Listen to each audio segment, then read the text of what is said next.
Dans une séquence clé de notre émission, à l'issue de laquelle Stéphane Bern s'exclame souvent dépité. Non mais j'ai honte. Et souvent, il faut dire qu'il y a de quoi. C'est Non, l'heure non, du mais t'en quiz. vas pas, non. Ce mano à mano sans pitié qui oppose chaque jour Stéphane et Clémentine. Est-ce On que vous était êtes encore prêts? inséparables il y a 2 secondes et maintenant vous me trahissez. Je Un vous- couteau vous dans savez, le dos. Astérix Obélix aussi s'engueulent, Oui. ils se chamaillent parfois pour Oui. rire. Et à la fin, on fait un grand banquet, vous Oui, inquiétez bien pas. sûr. Question numéro 1 pour vous, Stéphane Bern. Question préhistoire. Vous n'êtes pas, Ah non, vous êtes là, pas je suis hyper pas- balèze sur la je suis pas préhistoire. à l'aise, ouais. Avant les Déjà, rois et les reines, Non, avant les monarchies, vous n'êtes mais pas non, il y béton. avait le Mais chaos alors, avant. il y avait des choses, il y avait la préhistoire. Quels étaient les dinosaures qui avaient la plus grande espérance de vie? Ceux qui faisaient 1 mètre de haut ou les plus imposants? Bah, ceux qui avaient 1 mètre de haut. Vous pensez que les plus petits dinosaures étaient Oui. ceux qui vivaient le plus longtemps? Oui, parce que... Oui, parce que... Alors là, c'est intéressant. Allez, c'est- laissez-le déployer son raisonnement. vous avez Allons. tout à fait raison, Non, Clémentine, comment laissons-le. Alors, Écoutons le raisonnement du professeur Bern, Bern. éminent Effectivement. paléontologue. Mais oui, c'est vrai. Non, On parce connaît que peu le quand Stéphane il y a eu- paléontologue. Nous Quand il y a buvons vos eu- paroles. Oui. Quand il y a eu la glaciation, eh bien, Oui, les que s'est-il premières passé? victimes Oui. ont été ceux qui ne pouvaient pas s'adapter aux nouvelles circonstances climatiques. Oui. Et donc, je pense que les plus grands ont été les premières victimes. Les plus petits s'adaptent toujours. Donc Les- Mathieu Noël n'aurait pas survécu aux j'aurais glaciations décédé, quaternaires. je serais décédé, vous auriez survécu. C'est Vous ça que n'avez vous rien tendez d'un à dire. dinosaure. Oui. Alors écoutez, la sophistication du raisonnement est intéressante. Mais- C'est une mauvaise réponse, puisque 6 ans d'espérance de vie quand le dinosaure faisait 1 mètre et près de 70 ans d'espérance de vie pour les plus gros. Comme quoi, ça a parfois un avantage d'être gros. Question numéro 2. Clémentine Portier-Kaltenbach. En 1780, les Anglais posent leur drapeau sur le territoire australien. Les Français, 2 jours plus tard. Vrai ou faux? C'est faux, c'est Saint-Alouarn qui a découvert l'Australie, qui était un officier, un second de Kerguelen qui venait de découvrir l'archipel des Kerguelen. Il a posé la première pierre et puis les salves de mousqueterie et des pièces, enfin, et la bouteille avec un parchemin, tout ce qui était à faire en bonne et due forme pour s'approprier un territoire au nom du roi de France. Malheureusement, il est mort quelques temps plus tard, il avait 38 ans de diphtérie et donc la terre australienne aurait dû Bravo, être française. C'est un Clémentine. scandale, ça m'est très douloureux de l'évoquer. Bravo Clémentine, C'est les formidable. meilleures réponses sont celles qui sont fausses. C'est une mauvaise réponse de Clémentine Alors là- Portier-Kaltenbach à l'issue d'un raisonnement et d'une explication de texte admirable. Alors je ne sais pas, il va y avoir débat, peut-être allez-vous casser la gueule à celui qui prépare les questions, peut-être y a-t-il un piège. Je reformule tout ça pour que nous y voyons plus clair. En 1780, les Anglais posent leur drapeau sur le territoire australien, les Français 2 jours plus tard. Vrai ou faux? La réponse c'est vrai. C'est le comte de la Pérouse qui arrive trop tard. Les Anglais, pour le consoler, baptiseront une île de son nom.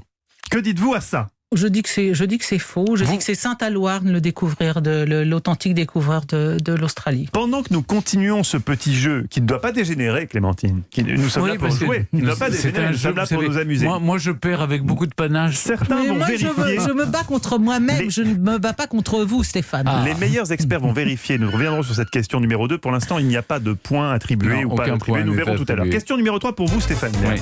La première recette de dentifrice date de 400 ans avant Jésus-Christ. Vrai ou faux? Oui, ça c'est certainement vrai, Stéphane. Parce que j'ai- les j'ai- Égyptiens se frottaient les dents avec Ouais, un mélange de oui, je ne sais c'est- quoi. Ouais. Naturellement, je dirais oui. Et avec de la je me lentille. méfie de ma nature. Méfiez-vous de votre nature, mais je ne sais pas. Non, peut-être. Il y a du charbon si après on a. Oui, on ça a- revient, ça, le charbon. Vous Oui, avez mais essayé c'est ça? très mauvais. Oui, ce oui, charbon. oui, j'ai Pourquoi vu c'est ça. très mauvais?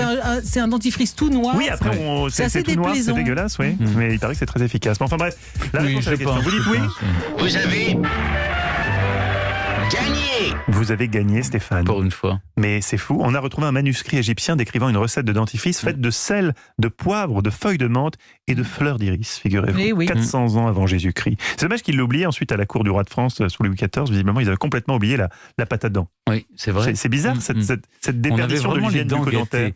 Je pense que c'était lié à ce qu'on mangeait aussi. Oui, parce hein. qu'ils mangeaient beaucoup trop sucré. Très sucré. Clémentine, voici une question intéressante pour vous. Les premiers vestiges péruviens datent de 19 000 ans avant notre ère. Fascinante Amérique du Sud. Au Pérou, si vous commandez un jugo de rana, c'est un jus de grenouille. Vrai ou faux? Rana serait la grenouille. Jugo de rana. Non mais il faut que vous Boire un me jus de présentiez grenouille. celui qui fait les questions. Là, je vais aller. Ouais, vous l'avez déjà croisé dans le Oui, couloir. je Je crois qu'il vais vous fait faire peur. une petite mise au point là. Le jus de grenouille de moins 19 000 ans avant Jésus-Christ, on aurait écrasé des grenouilles. Écoutez, je dirais oui, c'est vrai. Au petit bonheur la chance, un petit peu, Oui, Clémentine. ouais, hein, ouais. je dois vous avouer, oui. Vous avez Et comme Bravo. quoi, quand vous ne réfléchissez pas, vous répondez mieux. C'est la bonne réponse. Ce sont des grenouilles du lac Titicaca. L'animal est passé au mixeur, servi avec des haricots, du miel et de l'aloe vera. C'est très bon si vous avez de l'asthme, paraît-il. Oui, bien sûr. Puis les Incas avaient inventé le mixeur, donc ça les aidait à faire la préparation. Stéphane, aujourd'hui, ça aurait pu être une belle victoire pour vous. Oui. Si, et seulement si, Clémentine Portier-Cadillac n'avait pas été si érudite. C'est-à-dire qu'elle va plus loin que les manuels d'histoire traditionnels. Oui, elle va à l'encontre des manuels Oui, elle d'histoire. va à l'encontre, mais elle a visiblement ses sources. Et si elle nous dit que ce sont les Français qui ont découvert l'Australie en premier, et qu'il y a des oubliés de l'histoire, comment vous l'appeliez ? Saint-Aloirn, monsieur de Saint-Aloirn. Eh bien, nous la croyons, puisqu'elle est notre Et spécialiste. je vous en apporterai les donc, preuves. nous validons le point en attendant qu'elle nous apporte les preuves lundi, évidemment. C'est donc Clémentine Portier-Caldama qui remporte le quiz au nez et à la barbe qu'il n'a pas de Stéphane Bern. Europe 1, historiquement Oh, vôtre. je vous sens outré, Stéphane. Non, pas du tout. Non ? Je suis très heureux parce que Clémentine est une merveilleuse historienne. Elle raconte l'histoire comme personne. Et je trouve qu'elle mérite tous les points. Je lui octroie tous les points pour les 3 semaines qui viennent. Vous n'avez aucun sens de la compétition, Stéphane. Vaincre sans péril, on Oui, c'est trop facile, c'est trop facile. Non, vous vous battrez jusqu'au bout, Stéphane.